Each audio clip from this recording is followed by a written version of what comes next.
Mga boss, pag-usapan natin ngayon si Mobile Legends, bambang hero na maliit pero grabe manggulo, si Diggy. Alam niyo si Diggy parang pag-ibig lang yan maliit tingnan pero kapag pumasok sa buhay mo, magugulo buong laro mo. Una sa lahat, ang tamang gamit kay Diggy ay huwag niyo siyang gawing pang-front agad na parang ex mong bumalik tapos feeling loyal. Support si Diggy mga boss, trabaho niya protektahan ang kakampi at guluhin ang kalaban. Unang skill, yung auto-alarm bomb. Ito yung bomba ni Diggy. Dito kailangan marunong ka mamula ng galaw ng kalaban. Huwag yung basta tapon lang ng tapon parang I love you na walang kasiguraduhan. Dapat timing, ilagay mo sa damuhan, sa daanan o sa objective. Kapag nataman yan, para yan nakita mong online yung crush mo pero hindi ka ni-replyan, may sakit. Pangalawa, reverse time. Ito yung skill na parang relasyon na ayaw pakawalan. Kapag tinamaan mo kalaban, babalik siya sa dating pwesto niya. Kaya ang gawin nyo, targetin yung assassin o mga mabilis tumakas.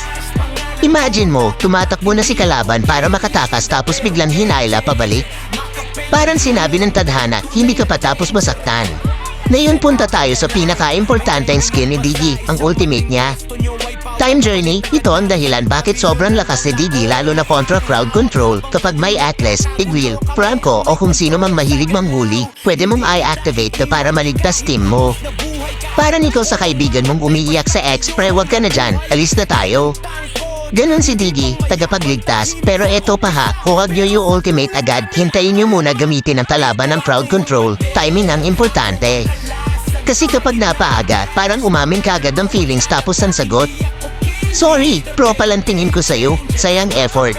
Isa pa sa technique kay Diggy, mag-vision ka, maglagay ka ng bomba sa bushes, support ka trabaho mo magbigay impormasyon. Hindi yung ikaw pa unang nahuhuli at kapag namatay si Diggy, huwag malungkot dahil sa passive niya, buhay pa rin siya bilang itlog, habang itlog ka, pwede ka pa rin mag-scout. Parang pag-ibig ulit, kahit durog ka na, nagbabantay ka pa rin. Delikado na yan, boss. Sa build naman, pwede ka mag-focus sa cooldown reduction at support items para lagi available skills mo. At tandaan nyo, ang Diggy hindi sinusukat sa dami ng kills, sinusukat siya sa dami ng kakamping na iligtas. Katulad ng pag-ibig, hindi nasusukat sa tagal, minsan nasa tamang timing lang. Pero kung iniwan ka pa rin, mag-Diggy ka na lang, at least dito, kahit mamatay ka, may second life ka pa. Yan ang tamang paggamit kay Diggy mga boss.